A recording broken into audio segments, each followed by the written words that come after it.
दिखाई हो रही थी। सभी औरतें उसकी खूबसूरती की बहुत तारीफ कर रही थी, पर ये बात संध्या की जेठानी सुमन को बहुत ही खटक रही थी। एक बात तो है सुशीला बहन, तुम अपनी छोटी बहू बहुत ही सुंदर लाई हो, बिल्कुल चांद का टुकड़ा है। हाँ, बड़ी बहू भी अपनी जगह ठीक है, पर छोटी के नैन नक्श बहुत सुंदर है। ये सब तो संध्या की गुनगाने लगी। मुझे अब झुमरू तांत्रिक से मिलना ही होगा। सुमन उसी समय झुमरू नाम के तांत्रिक से मिलने गई और उससे अपनी बात कही। तांत्रिक बाबा, ये लो पूरे 30,000 रुपए, और जल्दी से मुझे वो उपाय बता दो जिससे संध्या गाय बन जाए। अच्छा, तो तुमने मन बना लिया है कि अपनी देवरानी को गाय बनाकर ही रहोगी। ठीक है, तो तुम ये जादुई कील अपनी देवरानी के सिर में घोंप देना, बस तुम्हारी देवरानी गाय बन जाएगी। उसके बाद वो तब तक वापस अपने रूप में नहीं आएगी जब तक ये कील उसके सर से निकाला नहीं जाएगा। ठीक है तांत्रिक बाबा, मैं ये कील ले जाती हूँ, बस मेरे पैसे वसूल हो जाए। सुमन झुमरू तांत्रिक से कील लेकर घर आ जाती है और मौका देखकर अपने काम को अंजाम दे देती है। देवर जी, संध्या आपका कमरे में इंतजार कर रही है।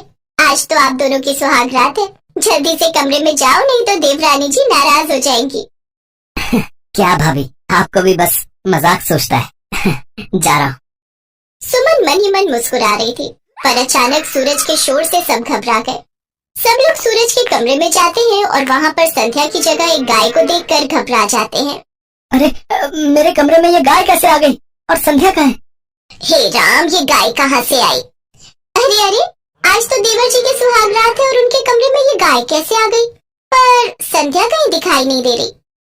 पता नहीं, मैं अभी कमरे में ही आया तो देखा कि ये गाय यहाँ खड़ी है और संध्या मुझे दिखाई ही नहीं दी। सब लोग घर में इधर उधर देखते हैं, पर कहीं भी संध्या का पता नहीं चलता। सूरज निराश होकर कमरे में आ जाता है। सब लोग उस गाय को कमरे से बाहर निकालने की कोशिश करते हैं, पर वो गाय वहाँ से हिली नहीं रही थी। एक तो पहले ही संध्या बहू कहीं दिखाई नहीं दे रही, ऊपर से ये गाय भी इस कमरे से बाहर नहीं जा रही। मारो को, मैं इसे बाहर लेकर चलता हूँ। सूरज उस गाय को थोड़ा प्यार करता है और कमरे से बाहर ले जाने लगता है। तभी उसके हाथ में वो कील अटक जाती है जो गाय के सिर में घुसी हुई थी। नहीं नहीं देवर जी, राम जाने किसी ने टोना टोटका किया होगा, ऐसे आप कील को मत छुओ। क्यों माँ जी, मैं सही कह रही हूँ ना? हाँ, सुमन बहू ठीक कह रही है। इस गाय को घर के बाहर छोड़ो और संध्या को ढूंढो। हमारी नई नवेली बहू इतनी रात में कहाँ गायब हो गई? मुझे तो उसकी चिंता हो रही है। सबका मन खराब हो जाता है। सब चिंता में थे, पर सुमन तो मन ही मन हंस रही थी। बड़ी आई थी सुहाग रात मनाने, लो मन गई सुहाग रात, पत्नी गाय की सुहाग रात। गाय धीरे धीरे चलकर सूरज के पास आती है और अपना सिर हिलाती है। सूरज को लगता है कि गाय को उस कील से सचमुच दर्द हो रहा है। मुझे लगता है मुझे इस गाय के सर से कील निकाल देनी चाहिए। ये तभी मुझे बार बार कुछ कहने की कोशिश कर रही है। शायद ये इस कील की ओर इशारा कर रही है। सूरज से रहा नहीं गया और उसने खींचकर गाय के सिर में लगी कील निकाल दी। कील निकलते ही संध्या वापस अपने रूप में आ गई और सब चौंक गए। ये सब क्या है संध्या, तुम गाय कैसे बनी? ये सब सुमन भाभी ने किया है। मैं आपको सब सच बताती हूँ। मेरे बालों में जूड़ा बना था, मैं वही खोल रही थी। सुमन भाभी बोली कि मैं तुम्हारी मदद करती हूँ। उन्होंने मुझसे बात करते हुए एक कील मेरे सिर में घोंप दी और मैं गाय के रूप में बदल गई। मुझे नहीं पता कि भाभी मुझसे नफरत क्यों करती है, पर अब मैं यहाँ नहीं रहूंगी। मुझे यहाँ नहीं रहना माँ जी, मैं यहाँ सुरक्षित नहीं हूँ। अरे ऐसे कैसे बहू, तुम यहाँ से चली जाओगी? अगर कोई जाएगा तो वो सुमन जाएगी। माँ, संध्या ठीक कह रही है। आज भाभी ने सचमुच जो किया है वो बहुत गलत है। इसके लिए तो मैं उन्हें कभी माफ नहीं करूंगा। सुमन, ये सब क्या है? तुम्हें शर्म नहीं आई? तुमने अपनी ही देवरानी के साथ ऐसा किया। मैं भी तुम्हें माफ नहीं करूंगा। इस घर में कोई भी तुम्हें माफ नहीं करेगा। बेहतर यही होगा कि तुम अपने मायके चली जाओ। नहीं नहीं, ऐसा मत कहो, मुझसे गलती हो गई। मुझे लगा कि सब संध्या की सुंदरता की तारीफ कर रहे हैं, इसलिए कोई मुझे नहीं पूछेगा। इसी वजह से मैं ईर्ष्या से भर गई थी और मैं। अच्छा, तो ये सब झुमरू तांत्रिक का किया धरा है। उसको तो मैं पुलिस के हवाले करके रहूंगा। सूरज झुमरू तांत्रिक को पुलिस के हवाले कर देता है। सुमन सबसे माफी मांगती है, पर संध्या का मन नहीं था कि वो अब अपनी जेठानी के साथ रहे, इसलिए वो सूरज और अपनी सास के साथ अलग रहने लगती है।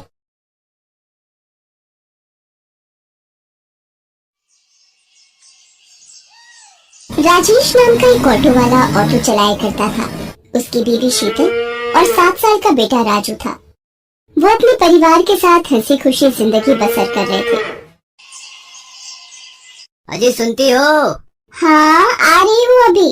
देखो मैं तुम्हारे लिए क्या लेकर आया हूँ। हाँ बोलिए, क्या हुआ? और इस पैकेट में क्या है? खुद ही देख लो, ये लो खोलो। इसमें तो साड़ी है जी। हाँ पता है मुझे। ये साड़ी किसके लिए है? अरे मेरी प्यारी बीवी, ये तुम्हें दी है तो तुम्हारी हुई ना। ये तो बहुत प्यारी है, पर इसकी क्या जरूरत थी? इतना तो हम पैसा बचा भी नहीं पाते, और ये फालतू के खर्चे क्यों किए आपने? अरे पगली, मैं वैसे भी तुझे कहाँ कुछ दे पाता हूँ, एक साड़ी ही तो है। तू कभी कुछ नहीं मांगती मुझसे। आज थोड़ा धंधे में मुनाफा हुआ तो सोचा आज तेरे लिए एक साड़ी ले चलता हूँ। बहुत दिन से तुझे कुछ दिया ही नहीं। मैं जानती हूँ हालातों को, तभी तो आपसे कुछ नहीं मांगती। चल अब ये बेकार की बातें बंद कर और इसे पहन कर दिखाओ। देखो तो इसमें मेरी बीवी कितनी सुंदर दिखती है। शीतल साड़ी पहनने अंदर चली जाती है और थोड़ी देर में साड़ी पहनकर बाहर आती है। आहा, देखा साड़ी कितनी सुंदर लग रही है तुझ पर। ये रंग तुझ पर बहुत खिल रहा है। इसी तरह हंसी खुशी से दिन बीत रहे थे। अचानक से राजेश की पत्नी शीतल बीमार हो जाती है और डॉक्टर की फीस और दवाइयाँ देते देते राजेश को अपना ऑटो बेचना पड़ जाता है। अब तो मेरे पास पैसे भी खत्म हो गए और शीतल की तबीयत में कोई सुधार भी नहीं हो रहा। अब पैसे कहाँ से आएंगे? शीतल को इस हालत में नहीं देखा जाता। ऐसा करता हूँ, अपना ऑटो बेच देता हूँ। राजेश ये सोचकर अपनी ऑटो लेकर एक दुकान पर पहुंचता है। भाई मुझे ये ऑटो बेचना है। क्यों भाई, इस ऑटो में कोई खराबी है? ऑटो में कोई परेशानी नहीं है, मुझे पैसों की सख्त जरूरत है।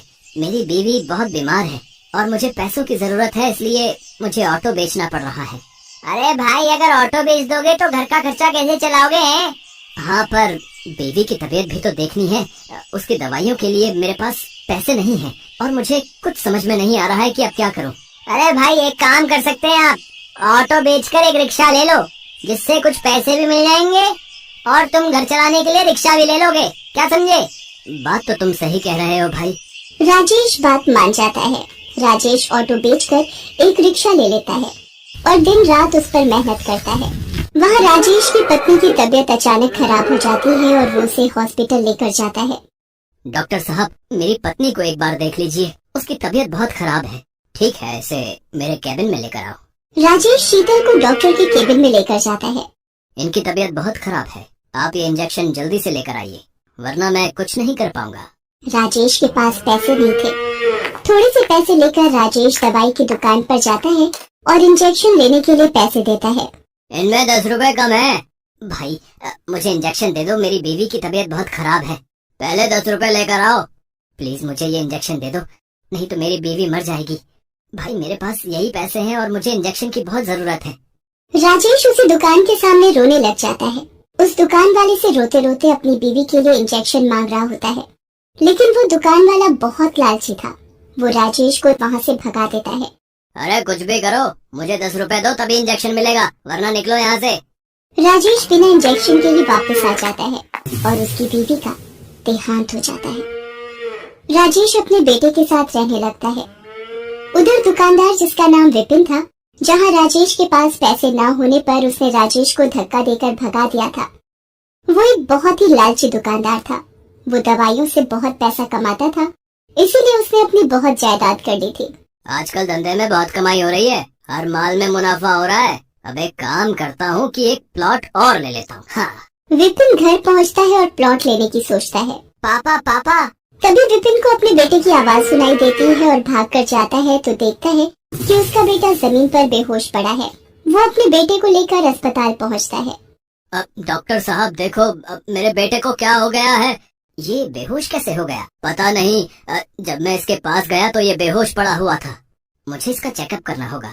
डॉक्टर उसका चेकअप करता है तो वो विपिन को बताता है। अब क्या हुआ डॉक्टर? मेरा बेटा ठीक तो है? नहीं। क्या हुआ डॉक्टर? आप जरा तसल्ली रखें। क्या बात है डॉक्टर साहब, ऐसा आप क्यों कह रहे हैं? मुझे बहुत दुख के साथ कहना पड़ रहा है कि आपके बेटे को कैंसर है। विपिन के पैरों तले जमीन खिसक जाती है और अब संभालिए अपने आप को। ये क्या कह रहे हो डॉक्टर साहब? ऐसा कैसे हो गया? ये सच है विपिन जी। अब क्या कर सकते हैं? मेरा बेटा ठीक तो हो जाएगा ना? हाँ, उसके लिए कुछ महंगी दवाइयाँ जरूरी हैं और कुछ टाइम इलाज करना पड़ेगा और आपको थोड़ा सब्र रखना पड़ेगा। विपिन अपने बेटे का इलाज करवाना शुरू कर देता है। इस इलाज में बहुत पैसा लगाता है पर उसका बेटा ठीक नहीं होता। एक दिन उसके बेटे की तबीयत ज्यादा खराब हो जाती है तो डॉक्टर उसे दवाई लेने के लिए भेजते हैं। जैसे ही दवाइयों की दुकान पर जाता है, दवाई मांगता है। अब भाई मुझे ये दवाई जल्दी से दे दो, ये दवाई तो बहुत महंगी है, क्या तुम्हारे पास इतने पैसे हैं? विपिन अपनी सारी जमीन जायदाद गंवा चुका था उसके इलाज में। अब उसके पास कुछ भी नहीं था, सिर्फ चंद रुपयों के अलावा। वो अपने सारे पैसे उसको दिखाता है और कहता है कि मेरे पास ज्यादा नहीं है, बस यही रुपए हैं। इतने में दवाई नहीं आएगी, 100 रुपए और चाहिए। पर भाई मेरे पास इतने ही पैसे हैं। तो दवाई नहीं मिलेगी, जाओ और पैसे लेकर आओ, जाओ। मेरा बेटा बहुत बीमार है, मैं आपके 100 रुपए जल्दी ही चुका दूंगा। चलो हटो, निकलो यहाँ से, पहले 100 रुपए लेकर आओ, तुम्हारे जैसे रोज आते हैं। चलो भागो यहाँ से, गरीब कहीं के। विपिन को पता था कि ये दवाई बहुत सस्ती है और दुकानदार इसे बहुत महंगी बेच रहा है। विपिन उस दुकान वाले से रो रो कर दवाई मांगने लगता है और तभी उसको वो दिन याद आता है जब उसने भी किसी जरूरतमंद को सिर्फ 10 रुपए के लिए दवाई नहीं दी थी। वो अपनी गलती मानता है और समझ जाता है कि करने का फल तो भुगतना ही पड़ता है और विपिन बहुत रोता है। तभी दुकान वाला विपिन की हालत देख उसके पास आता है और उसको दवाई दे देता है। विपिन को दवाई के कारण अब बहुत देर हो चुकी होती है। अब कुछ देर में अस्पताल नहीं पहुंचा तो उसके बेटे का बचना मुश्किल था। विपिन भागते हुए जाने लगता है लेकिन उसे पता था कि वो ऐसे नहीं पहुंच पाएगा। इसलिए कई लोगों से अस्पताल छोड़ने को कहता है लेकिन उसके पास पैसे ना होने पर कोई भी उसको अपनी गाड़ी में नहीं बिठाता। अगर मैं जल्दी ही अस्पताल नहीं पहुंचा तो मेरा बेटा। जब वो जा रहा होता है तो उसे ठोकर लगती है और वो गिरने लगता है। तभी एक रिक्शे वाला उसे आकर थाम लेता है।